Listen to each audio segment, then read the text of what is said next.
Chapter 27. Found Wanting. There was in the palace a woman who was wiser than them all, the queen of Belshazzar's grandfather.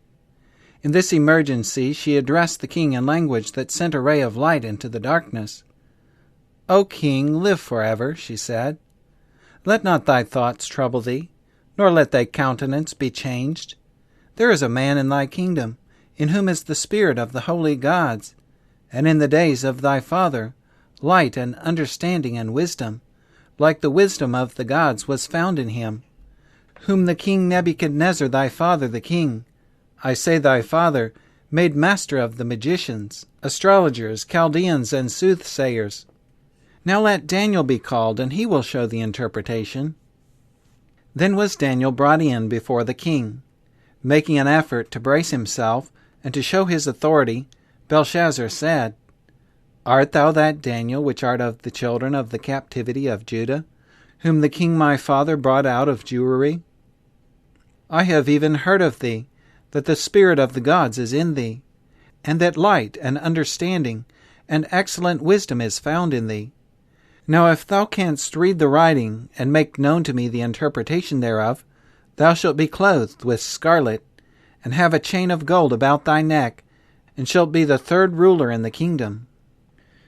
Daniel was not awed by the king's appearance, nor confused or intimidated by his words.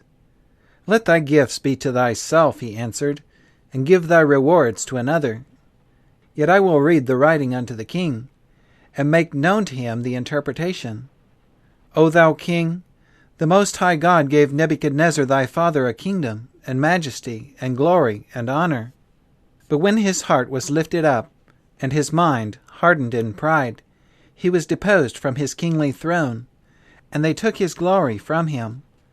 And thou his son, O Belshazzar, hast not humbled thine heart, though thou knewest all this, but hast lifted up thyself against the Lord of heaven, and they have brought the vessels of his house before thee, and thou and thy lords, thy wives and thy concubines, have drunk in them. And thou hast praised the gods of silver and gold, of brass, iron, wood, and stone, which see not, nor hear, nor know. And the God in whose hand thy breath is, and whose are all thy ways, hast thou not glorified. This is the writing that was written, Mene, Mene, Tekel Upharsin. This is the interpretation of the thing.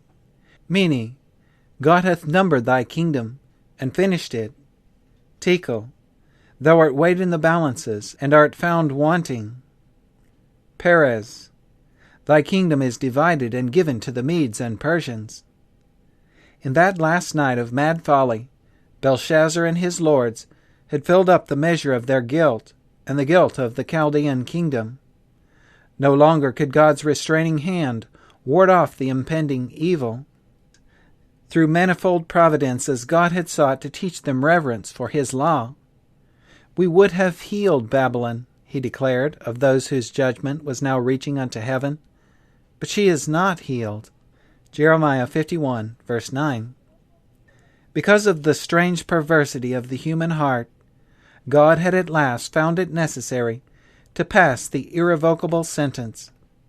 Belshazzar was to fall, and his kingdom was to pass into other hands. As the prophet ceased speaking, the king commanded that he be awarded the promised honors, and in harmony with this, they clothed Daniel with scarlet, and put a chain of gold about his neck, and made a proclamation concerning him, that he should be the third ruler in the kingdom. Daniel did not swerve from his duty.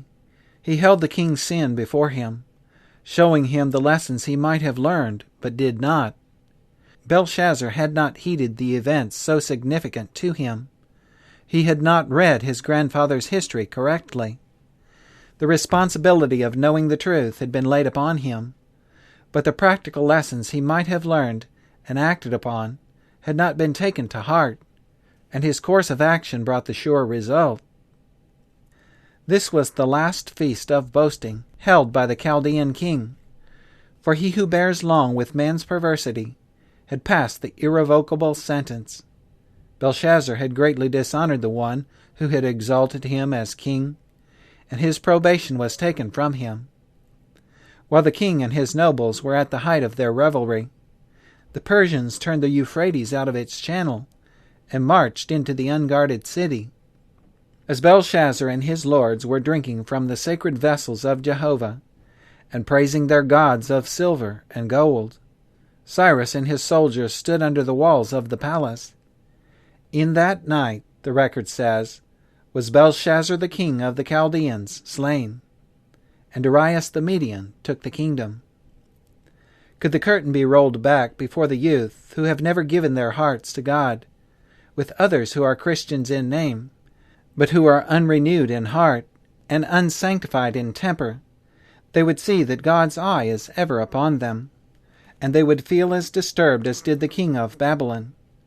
They would realize that in every place, at every hour in the day, there is a holy watcher, who balances every account, whose eye takes in the whole situation, whether it is one of fidelity or one of disloyalty and deception. We are never alone. We have a companion, whether we choose him or not. Remember, young men and young women, that wherever you are, whatever you are doing, God is there. To your every word and action, you have a witness, the holy, sin-hating God. Nothing that is said or done or thought can escape his infinite eye. Your words may not be heard by human ears, but they are heard by the ruler of the universe. He reads the inward anger of the soul when the will is crossed. He hears the expression of profanity. In the deepest darkness and solitude he is there. No one can deceive God. None can escape from their accountability to him. O Lord, thou hast searched me, and know me, writes the psalmist. Thou knowest my downsitting and mine uprising. Thou understandest my thought afar off.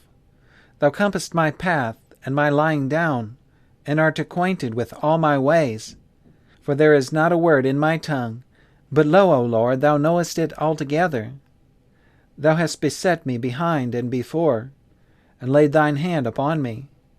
Such knowledge is too wonderful for me. It is high, I cannot attain unto it. Whither shall I go from thy spirit, or whither shall I flee from thy presence? If I ascend up into heaven, thou art there. If I make my bed in hell, behold, thou art there. If I take the wings of the morning and dwell in the uttermost parts of the sea, even there shall thy hand lead me, and thy right hand shall hold me. If I say, surely the darkness shall cover me, even the night shall be light about me. Yea, the darkness hideth not from thee, but the night shineth as the day. The darkness and the light are both alike to thee. Day by day the record of your words, your actions, and your influence is being made in the books of heaven. This you must meet.